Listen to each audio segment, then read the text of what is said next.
Welcome to Keys of the Kingdom.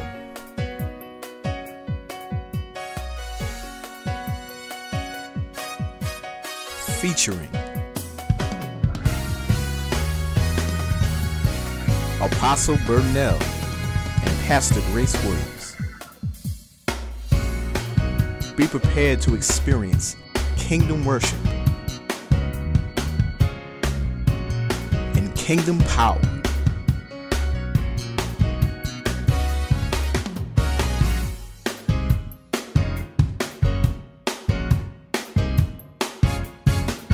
Now get ready for Keys of the Kingdom.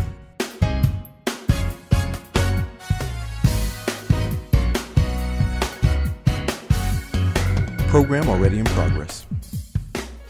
We are going to be broadcasting a message, and it was recorded some time ago, but that is truly a kingdom message. And I would like for those of you to know that when you see it, you'll be able to understand that it is a message that was preached maybe a year or two ago, but I believe it's a very appropriate message for your kingdom pursuit. This is what I want to share with everybody. For those of us who are practicing Christians, we are taught concerning our heavenly presence that we are seated with Jesus in heavenly places, while at the same time understanding we also have earthly presence through the life in which we live now in this earth.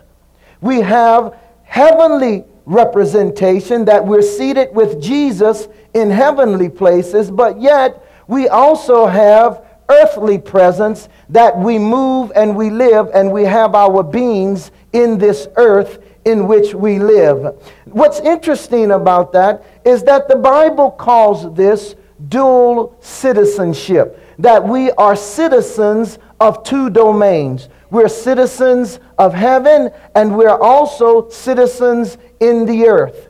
And as Christians are taught, we are taught to see things that do not exist as if they do exist. But yet on the other hand, we are taught that the things that do exist are really not existent, or if they are existent, we believe that they are non-factors. So on one hand, as Christians, we are taught that what we do not see is present.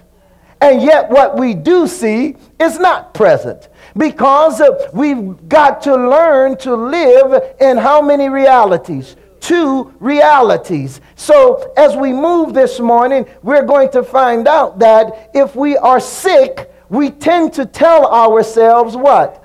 That we are well.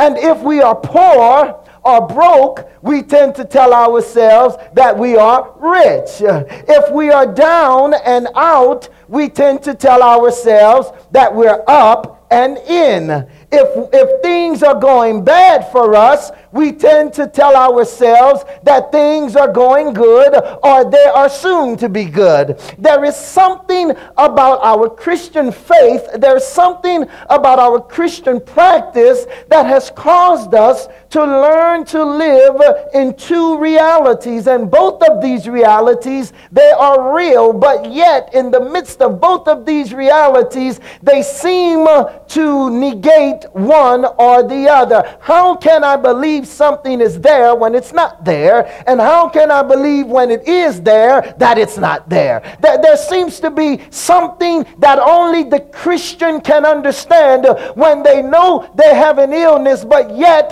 they believe that they are well. Irregardless of what your body is telling you, irregardless of how bad it hurts, you tend to believe that you are well. You tend to realize that as a practicing Christian, you must learn to live in how many realities? Two realities. Living in two realities become constant challenges for the practicing Christians. We are challenged to see the kingdom of heaven while at the same time we see the kingdom of this world in which we live. We seek righteousness, peace, and joy in the Holy Spirit, while yet at the same time we seek the possessions and the provisions and the materialities of this world.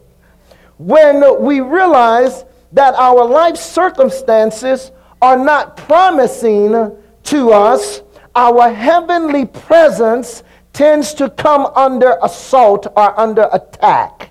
And what I mean by that is when things are not going the way we would like for them to go, for many of us, we become disconnected from our heavenly sphere, and we get so caught up into our earthly circumstances that we seem to disconnect ourselves from our dual citizenship, thereby no longer believing that we are present in heaven, because earth has now consumed us with her realities, and we can't seem to any longer believe that what's not there is there, and what is there is not there. Do you feel where I'm going this morning?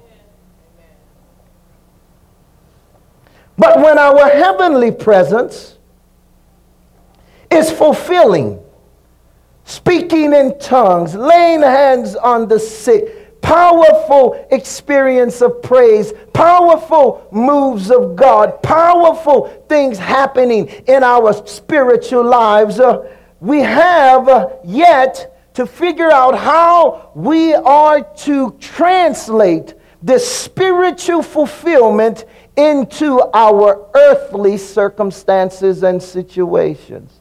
So much so, we can have great moves of God in the church, but yet we can go home and be at the lowest of low in our lives.